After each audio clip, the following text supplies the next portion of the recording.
Dear students, now let us discuss about one of the most important type of transducer, that is strain gauge. So let us say strain gauges. So let us see its introduction first. See, when a metal conductor is stretched or compressed, its length and diameter changes, and therefore the resistance of that metal conductor also changes. This is because we know that R is equal to rho into L divided by A. That is, resistance of a conductor is directly proportional to its resistivity and length of the conductor, and inversely proportional to cross-sectional area of the conductor.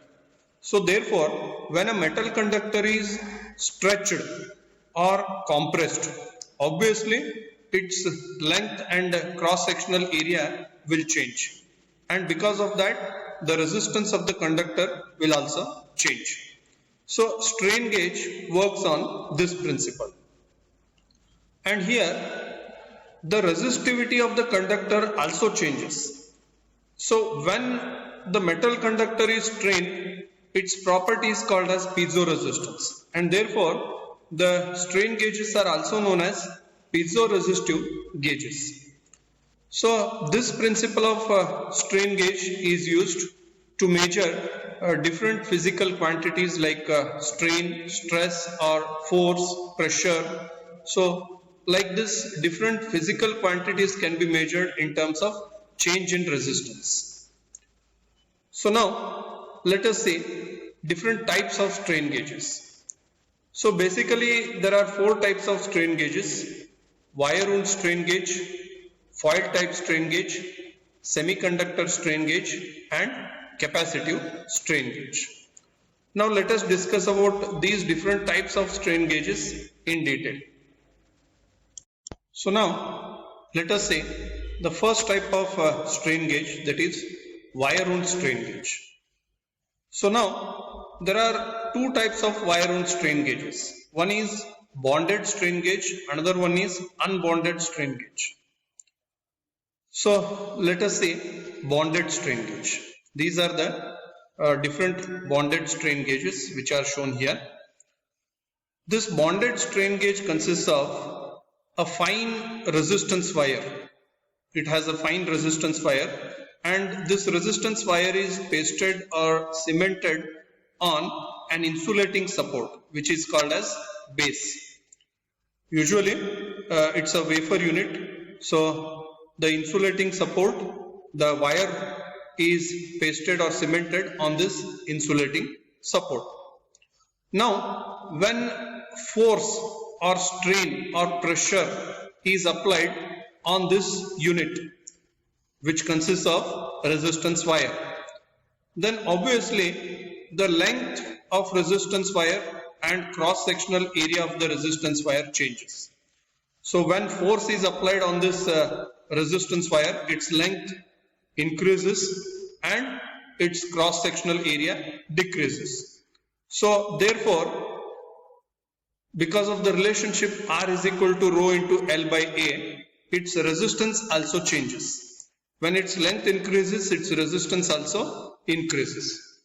So therefore here the applied force or strain or pressure can be measured in terms of change in the resistance of the strain gauge here, and that change in resistance can be measured by means of different measurement of resistance techniques like Wheatstone bridge or Kelvin-Stubble bridge, or any instrument can be used to measure the change in the resistance. So applied force or pressure is measured in terms of change in resistance. Now these resistance wires are made into different shapes, and accordingly there are different types of bonded strain gauges, like linear strain gauge where the resistance wire is linear, resetter where the resistance wire is wound like this, and the torque gauge, helical gauge. So in this way, based on the shape of resistance wire, there are different types of bonded strain gauges. Now in case of unbonded strain gauge, the resistance wire is not pasted on insulating support. Rather, the resistance wire is tied on the insulating support and the resistance wire is stretched or it is compressed so that its length and cross-sectional area changes and therefore its resistance changes. In this way, in case of unbonded strain gauge, the physical quantities like force or pressure or strain can be measured in terms of change in resistance.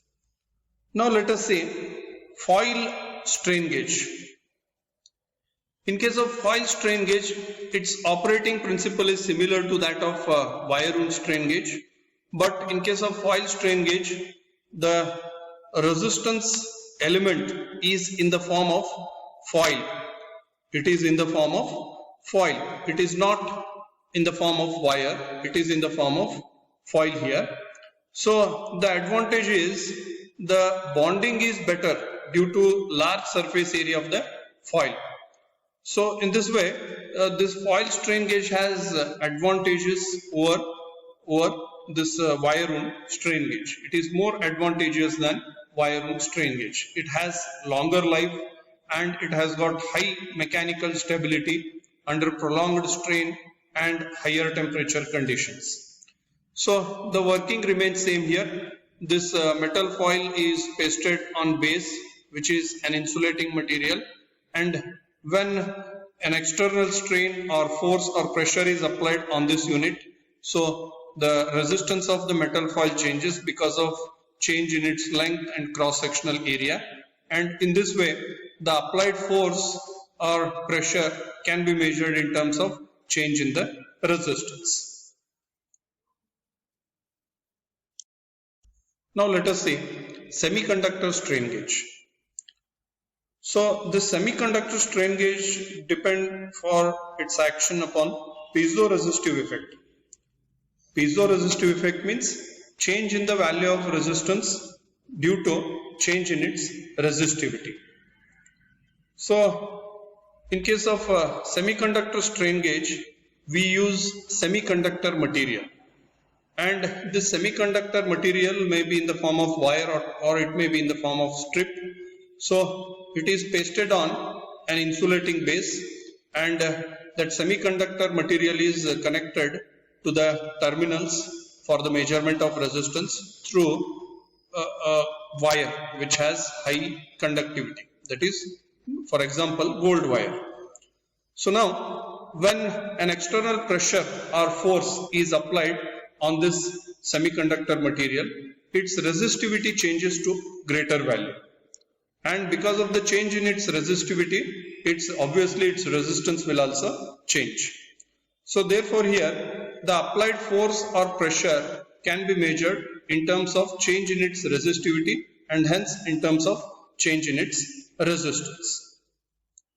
So now the semiconductor strain gauge has an advantage that it has got a very high value of gauge factor and it is chemically inert. But it has a serious disadvantage that these semiconductor strain gauges are very sensitive to change in the temperature. So these operation of semiconductor strain gauges should be conducted at constant temperature. Now let us see capacitive strain gauge. So this capacitive strain gauge works on the principle of change in the capacitance, that is, change in the capacitance with change in the distance between the electrodes. We know that capacitance of a parallel plate capacitor C is equal to epsilon into A divided by D. That means the value of capacitance is inversely proportional to distance between the two plates. So therefore here, if we change the distance between two electrodes, obviously the capacitance of the capacitor will change. So capacitive strain gauge works on this principle. So this capacitive strain gauge consists of the electrodes which are made up of flexible metal strips. So these are the two electrodes made up of flexible metal strips, and the medium in between two electrodes is a dielectric medium. So now when a strain, external strain or force or pressure which are to be measured is applied across the electrodes, usually the applied strain which is to be measured is applied on top of the electrode. In that case, the distance between the two electrodes will decrease. So when the distance between two electrodes decreases, then obviously its capacitance increases, and that increase in the capacitance is measured. So now the applied force or pressure is measured in terms of increase in the capacitance. So therefore here, since we measure the applied strain or force or pressure in terms of change in capacitance, this is called as capacitive strain gauge. So this is different than the previous types of strain gauges, where in the previous types of strain gauges we measure the applied physical quantities are measured in terms of change in resistance. Now here the physical quantities are measured in terms of change in capacitance.